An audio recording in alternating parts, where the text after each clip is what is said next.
we can't really hold anyone accountable. We cannot debate on policies and governance. We just have to close our eyes and just vote for the lesser evil. And because the other side is so dangerous, we can't do anything about it. But you said something else. You respectfully disagreed with Angela Davis, and you said that the white supremacy of liberalism that is represented by, say, a Hillary Clinton or a Biden or an Obama, that's more dangerous than the KKK, or what we describe as far right. Can you explain that a little bit? Well, thank you for your question. Let me start off by saying Assalamu alaikum again. And I'm very grateful for the labor that you and the collective have put into organizing this event. Allow me also to say the dua that Moses had started with in the Quran when he was about to meet Pharaoh. Allahumma shrah li sadri wa yassir li amri wahlul 'uqdatan min lisani yafqahu qawli. Allahumma shrah li sadri, oh Allah, may thy open thy breast, thy chest, ويسر the amri, and make my affairs easy. واحلل عقدة من لساني يفقهوا قولي, and undo the knot in my tongue such that my speech becomes accessible to whoever is listening. And of course, listening is different than hearing, right? Now, insofar as let our empire collapse, I need to also preface with the fact that I'm doing this interview while I'm in Egypt. I identify, as you noted, as a North African Egyptian. I'm also a diasporic settler of color, so I straddle several worlds simultaneously at the same time, as a set of conjunctive ands, not disjunctive ors. And otherwise, I would be speaking to you perhaps from Columbia University. I've mostly lived in Haudenosaunee and Anishinaabe territory. And inshallah, as you mentioned, I will be moving to New York City, where I will be on the traditional homelands of the Lenni Lenape and Wappinger people. But given the fact that I'm here, and given that you raised the question of let the empire collapse, and obviously the essay was written, I believe it was at the cusp of the 2016 elections, or 2020, sorry, elections. I mean, it was more or less the same thing, really. Hillary Clinton versus Trump and Biden versus Trump. But my point being now, and this is what becomes absolutely crucial, and you raise this, which is we're not dealing with a democracy, we're dealing with a settler colonial society. That's no different than, and again, this is a huge assumption to assume that the US, Australia, Israel, New Zealand, Canada, and so on and so forth are democratic societies. They're societies that are founded on doctrines, Christian doctrines, crusading doctrines, and more appropriately, Euro-American Christian doctrines of manifest destiny, doctrines of discoveries, or religious doctrines. Their laws are based on a Protestant ethic, right? Victorian notions of property, gender, sexuality, and so on and so forth, right? So it is a settler colonial society. It is a crusading society. It is a society that was established vis-a-vis the conquistador Colombian invasions of 1492. That means also that we have to recognize that there is an ongoing genocide and ethnic cleansing that is going on with regards to indigenous people. Now, settler colonialism, for those who do not know, is a religious, as I noted, doctrine, but it relies on the ongoing genocide and the theft of land of indigenous people, the relegation as signposts to history, as Adar Simpson, as indigenous scholars like Jody Bird had argued, and many others, of course, but also afterlife to slavery projects as Dr. Saidiya Hartman had noted, right? So stand your ground laws, school to prison nexus, and so on and so forth, right? So once I essentially steal the land, and as Patrick Wolf had noted, the land is the true capital, right? It is what possesses not only resources, but also our relationships as an extension itself, because land represents a body. It is a subject, it is not an object, right? So, and after the land is stolen, after and as the ongoing genocide continues, then I'm going to get an indentured servitude population, which is started off, obviously, with African people. A fifth of the transatlantic slaves were Muslims from the Iberian Peninsula and the west coast of Africa, right? So we begin to see the arc of Islam. We have to realize what happened in 1492 in the context of Turtle Island, so-called US and Canada, but at the same time, what 1492 signified insofar as Muslims and Jews being evicted from Spain and their persecution at the hand of the sword by Ferdinand Isabel, their forced conversions, and so on and so forth. So with all that context, right? We are not then dealing with a democracy. We are dealing with a settler colonial structure. Settler colonialism is a structure. It is not an event. It is a product. It is not a moment in history. It is not just a term that we throw out as decolonization, abolition, and so on, that we're going to decolonize a structure, because you can't. It's a colonial, Eurocentric, again, religious institution that has certain foundations, right? Thank God we trust on the $1 bill, if there's any doubt with regards to that, right? So based on that, we have to also recognize historically what enlightenment is, right? To understand what liberalism is, because settler colonialism primarily relies, on a white supremacy, but a white supremacy that developed in the bosom of liberalism within itself as well. There are a lot of scholars, including Joseph Massad, had arguably put forth, right? And that I build on. With all that context, in what world am I going then to vote to legitimize the settler colonial order, precisely as I noted, to buy into a lesser evil? Do we not have enough examples insofar as Colin Powell, Debbie Haaland, the current Minister of Interior, I believe, Kamala Harris, Lloyd Austin, Michael Langley, who's heading AFRICOM at the moment? These are examples of Black and brown figures, black skin, white mask, brown skin, white mask folks that are at the helm of the order. Obama was black skin, white mask, as Fanon had essentially put it, Frantz Fanon, right? He was a drone president. He was a Wall Street president. He's a president that shamed Black men for being absentee fathers without really recognizing the environment, the socio-political, the historical, the alleged complaint that Black people have been struggling with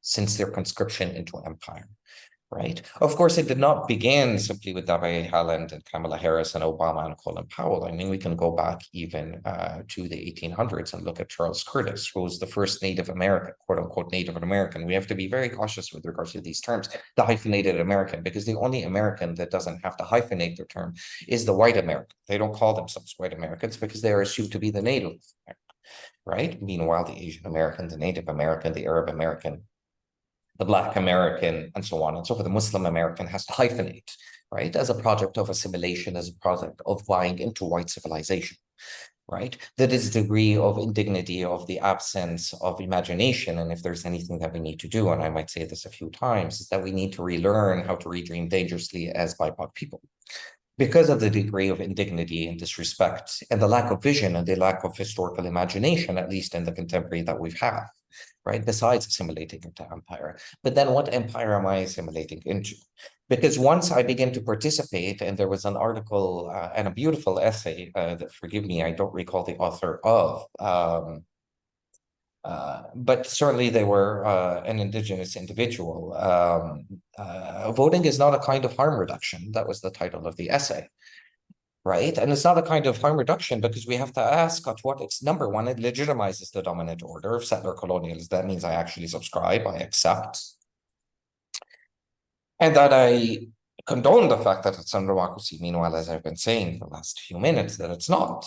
So is it an original sin? Is it an American dream? Or as Malcolm, may he rest in power, referred to it as an American nightmare, as it always has been, right? And at whose expense then does this voting come, right?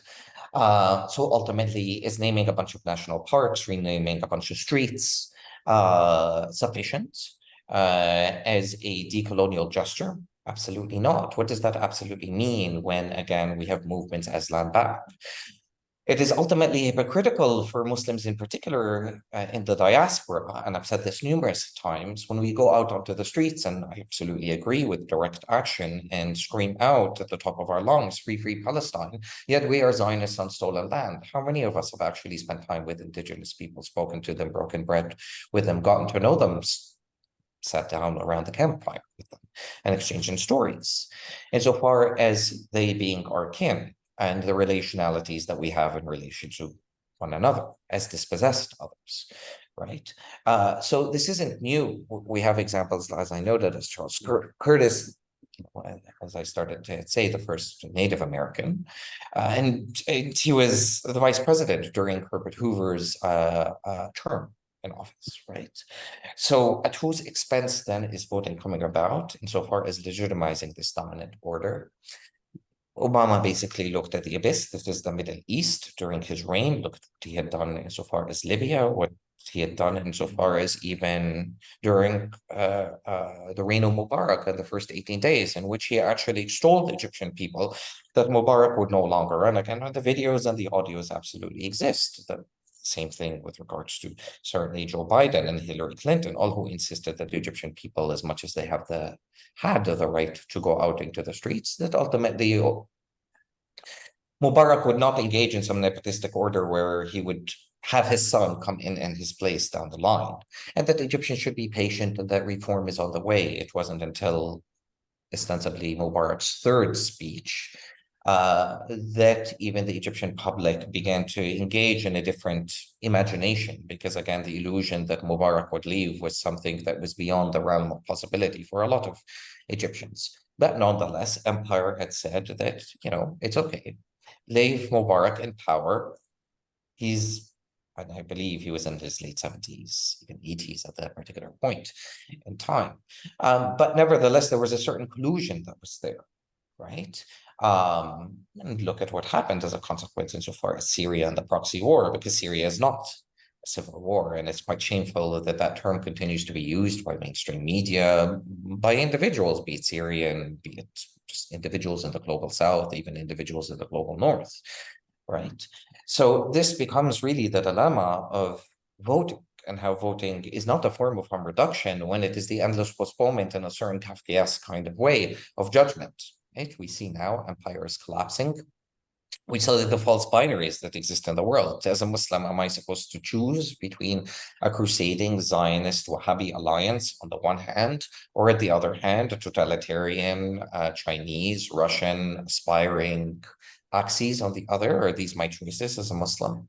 So the question of authoritarianism in general does not only run through insofar as totalitarian societies, but it also runs through in the form of settler colonial societies, because they're equally authoritarian. They just pass themselves as liberal and democratic and so on and so forth. Meanwhile, we have a two-party system, right? And not even if you had a 3 or a 4 multi-party system, is that ultimately the solution? And perhaps I even disagree then with Dr. Cornel West, as much as I obviously revere and respect him, in terms of his voice, in terms of his organizing, and certainly in terms of his scholarship. But this becomes the illusion, the assumption that him, Angela Davis, etc., that democracy can be salvaged, that at some point this nation was democratic, is democratic. Meanwhile, we've fallen by the heydays of the 60s and the 70s, even the 50s, and the kind of organizing in terms of red and black power in comparison to the moment that we're living right now, right? So I understand. The question becomes, well, if this is not a democratic society, if this is a settler colonial society, then what are we to do? And that becomes the more challenging question. And this is where we're all, or most, are operating from the logic of incessant fear, of insecurities, because how can we imagine a world without nation states? But if we look historically, and this was part of the argument that I posed in the Roar article, insofar as let empire collapse, is not the fact that we should sit by the wayside and just simply not vote, and but rather to divest from the dominant order. And so I will include even Bernie Sanders within the scatterbrain group. I will include the squad. The millions of dollars that Bernie had collected even during the 2016 campaign from middle and poor and working class folks, much of which were people of color. If those millions were invested towards ostensibly abolitionist and decolonial projects, and what I mean by that is the buying of land, placing it in trusts, and the remuneration of that land to indigenous people. Because again, we're assuming that money has no influence, that capitalism has no influence within the democratic process. Meanwhile, we know that it absolutely does, right? And this is Trump's ingenious in a certain way in him using the term the swamp. Listen, from the beginning, capitalism is inseparable from the state, and capitalism would not exist without the nation state historically, materially, symbolically, or even spiritually, right? And though the two may share short-term animosities, their long-term strategic interests are very much aligned and the same. And this is what Trump was referring to insofar as the swamp. It's the constantly revolving door. And of course, we see the transparency insofar as the influence that goes both ways, not only in terms of the military, the pharmaceutical, the agrochemical, the prison, the school, like I said, nexus and industrial complexes, and so on and so forth, right? But rather, the door was completely opened up with NAFTA, and what Bill Clinton had essentially ushered, and which was transformed liberalism into neoliberalism, or what we refer to as neoliberalism, because that is the quintessential definition, is that, again, that separation no longer exists between money and politics, right? Between power and authority and the financial regime, the integrated worldwide capitalism that even Cuba, Venezuela, and so on and so forth are part of, right? And there's no disentangling of that without the development of alternative economies, without the development of alternative imagined forms of governance. And so I ask myself, as BIPOC people, as Muslims, do we not have our own governance models that anteceded modernity? Right, and that we can draw on, not insofar as romanticizing what existed prior to 1492, because there isn't going back to 1492, right? The landscape within itself has changed to the introduction of species that did not exist within the settler colonies, and so on and so forth, right?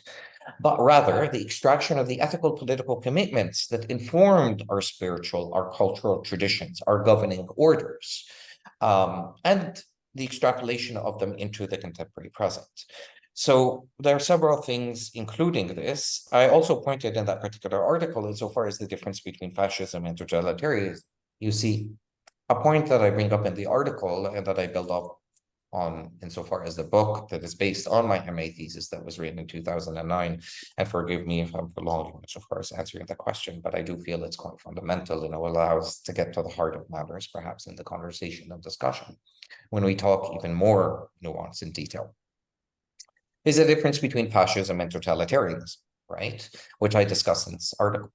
So when people kept on referring to Trump being a fascist, Trump didn't usher fascism. Trump was striving to become a totalitarian, just like Putin, just like Xi, just like Kim Jong-un in North Korea. He wanted to establish a top-down model, period, right? Now, totalitarianism operates by top-down. It is a striving towards complete and utmost despotic order, in a certain sense, vis-a-vis the crystallization of power completely and utterly, which obviously it is never possible to completely crystallize power, because ultimately agency relies in the hands of people. Wherever there's power, there's resistance, as Foucault had taught, and even before him, George Jackson. So anyways, the point being that Trump did not usher fascism. The system itself is inherently fascist. What do I mean by that? Is that our real parents are the nation state of capitalism. The nation state is what teaches us to become authoritarianism. The nation state is our daddy. The nation state teaches us to categorize people insofar as black, white, female, male, and so on and so forth, to establish these logics of binaries as disciplinary as orders of control. So we internalize this from a psychoanalytic perspective. I see Faraz, I see him as a person of color, I see his gender, his sexual, his age, there's so many different facets that constitute Faraz. And I assume a certain conquering of a fellow citizen, quote unquote, as a fellow subject, as a fellow kin, insofar as pinpointing him so that I'm able to master him. Capitalism, on the other hand, acts as our mother. Nothing is sacred to capitalism. Everything to us, to her, is for sale, right?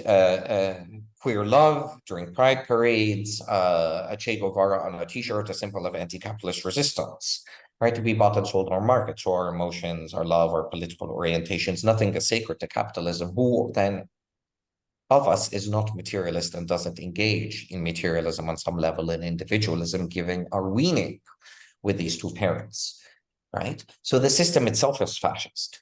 And that means that, again, voting a political order, an individual, representative democracy, electoral democracy is within itself a very limited scope of conceiving, if you will, of democracy. And there are many forms of democracy as opposed to hierarchical democracy. Why don't we conceive of horizontalist democracy, of direct democracy, of democracy by the people, for the people, in horizontal ways that are not seeking to establish any form of hierarchies? Because the moment, again, that you establish hierarchies, given the fact that power is already asymmetrical, you allow opportunities for that power to be crystallized in hierarchical forms, in authoritarian forms, that will lead to despotic orders, authoritarian orders, totalitarian orders, more than it is already fascistic, right? This is why we have in Islam al-Jihad al-Akbar, right? I've been socialized with patriarchal and matriarchal privileges. vis-a-vis, again, daddy and mommy, all my socializations and so on and so forth. And I have the incumbent responsibility to fight these microfascisms. But instead of fighting, we find it easier to vote because that deflects the monster in the mirror. I no longer have to be responsible towards Faraz or Faraz to me. Rather, let's throw that responsibility. And this was the 18 days of Tahrir. Let me throw that responsibility back into the states. So revolutions involve practical questions, right? What are we going to do with the garbage, nuclear power plant, the army? How are we going to do, or what are we going to do when somebody gets sick? What are we going to do with the trash? And unless people collectively have solutions to these problems, innovative solutions, creative solutions, ultimately, and I've learned to redream dangerously, as I noted, drawing on our own ethical, political, spiritual, cultural practices, as I noted. Therefore, we have to resort to the state because daddy becomes the way by which we organize our societies and the only way that we can conceive an iota of freedom. But that freedom is usually individualist because what the state does, the state is not this abstract entity that exists over and above us. Rather, we all govern one another vis-a-vis a set of capillary relations vis-a-vis the asymmetries of power that exist between us and that we've been socialized with. I offend you, my car crashes into yours, you call the police, you call the insurance companies, and so on and so forth, right? There's always an outside mediator, i.e. capitalism vis-a-vis insurance companies, i.e. the cops, slave catchers that mediate our relationships, right? Because we can't contend with what differences and what similarities exist between us. We can't look each other in the eyes and simply get it and begin to get the process or engage in the process of getting to know one another. So that is where we relinquish our power, right? Both material, both historical, both in terms of governance. So this is why the element of voting, this is why the element of Obama, of Kamala Harris becomes an illusion within itself, because it doesn't get us anywhere. It doesn't help us resolve the differences between us and the stereotypes that we've internalized with one another and that the state benefits from. Because again, the state is built on the lowest, on a political party or individual being supposedly elected based on the lowest common denominator of constituents that are necessary to get that party or individual elected. So it is not based on an outright consensus. And again, most societies, even if you look at the US societies, and you're talking about a population of 330 million, you're approximately almost 50% of the population does not vote, right? Let alone the number of independent voters and so on and so forth that are disillusioned with the so-called two-party system. Right. So given those particular realities, yeah, referendums and voting becomes a very short-sighted tactic at the very best, and not a strategic solutions to cataclysmic problems that we are facing as a species collectively while we're dancing at the edge of the abyss. So. Yeah, well, thank you for elaborating on that. Those are very strong ideas, and